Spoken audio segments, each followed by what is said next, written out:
हम मंगल ग्रह पर जीवन ढूंढ रहे हैं, चांद पर बस्तियां बसाने की सोच रहे हैं, लेकिन सच तो ये है कि हमने अपनी ही धरती के 80% हिस्से को आज तक देखा ही नहीं। समंदर, दी ओशन, इतना गहरा कि वहां माउंट एवरेस्ट भी डूब जाए, इतना अंधेरा कि वहां सूरज की एक किरण भी नहीं पहुंचती। आज दी एनिग्मा क्रॉनिकल्स में हम डुबकी लगाएंगे उस अंधेरी दुनिया में जहां नियम इंसानों के नहीं, राक्षसों के चलते हैं। सदियों तक नाविक कहानियां सुनाते रहे द क्रैकन की, एक ऐसा राक्षस जो पूरे जहाज को खींचकर पानी के नीचे ले जाता था। विज्ञान ने इसे मजाक समझा, लेकिन फिर कैमरे वहां पहुंचे और हमें मिला द जायंट स्क्विड। 13 मीटर लंबा, आंखें बास्केटबॉल जितनी बड़ी, और शिकार करने का तरीका बिल्कुल क्रैकन जैसा। सोचिए, अगर हम आज 13 मीटर के राक्षस को ढूंढ पाए हैं तो और क्या छिपा है नीचे जो इससे भी बड़ा है। इतिहास कहता है कि सभ्यता जमीन पर शुरू हुई, लेकिन जापान के योनागुनी तट के नीचे कुछ ऐसा मिला है जो इस इतिहास को बदल सकता है। पानी के नीचे विशाल पत्थर की संरचनाएं, सीढ़ियां, खंभे और सड़कें, ये सब कुदरती नहीं लगते। ऐसा लगता है किसी ने इन्हें बनाया था। क्या ये कोई खोई हुई सभ्यता है? क्या ये अटलांटिस का हिस्सा है, या कोई ऐसी दुनिया जो हजारों साल पहले डूब गई थी? जवाब पानी के शोर में कहीं खो गए हैं। 1997 में अमेरिकी वैज्ञानिकों यानी नोआ ने समंदर के नीचे एक आवाज रिकॉर्ड की, एक ऐसी आवाज जो हजारों किलोमीटर तक सुनाई दी। इसे नाम दिया गया द ब्लूप।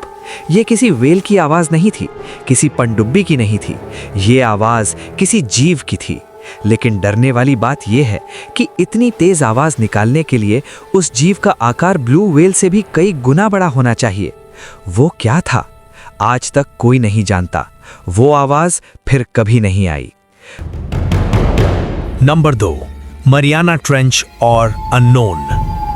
पृथ्वी की सबसे गहरी जगह मरियाना ट्रेंच, 11 किलोमीटर गहरा गड्ढा। यहां पानी का दबाव इतना है जैसे आपके ऊपर 50 जंबो जेट विमान रख दिए गए हों। हैरानी की बात है, यहां भी जीवन है। अजीबोगरीब मछलियां जिनके सिर पारदर्शी हैं, जीव जो खुद अंधेरे में चमकते हैं। लेकिन जब हम वहां पहुंचे तो हमें वहां एक और चीज मिली, इंसानी कचरा, प्लास्टिक। हमने उस दुनिया को भी गंदा कर दिया जिसे हमने ठीक से देखा भी नहीं था। Number 1, the Baltic sea anomaly. Number 1 पर वो रहस्य है जो शायद इस दुनिया का है ही नहीं। 2011 में बाल्टिक सागर के तल पर एक अजीब वस्तु मिली, गोलाकार, मेटालिक, और उसके पीछे एक लंबा रनवे जैसा निशान, जैसे कोई चीज वहां क्रैश हुई हो। सबसे डरावनी बात, जब भी गोताखोर इसके पास जाते हैं उनके इलेक्ट्रॉनिक उपकरण बंद हो जाते हैं, लाइट्स बुझ जाती हैं, कैमरे काम नहीं करते। क्या ये द्वितीय विश्व युद्ध का कोई हथियार है, या कुछ ऐसा जो तारों से गिरकर हमारे समंदर में छिप गया है?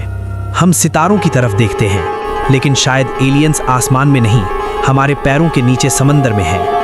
अगली बार जब आप बीच पर जाएं और लहरों को देखें तो याद रखिएगा, आप सिर्फ सतह देख रहे हैं, नीचे एक पूरी अलग दुनिया है। अगर आपको इन रहस्यों ने गहराइयों में खींच लिया है तो द एनिग्मा क्रॉनिकल्स को सब्सक्राइब करें।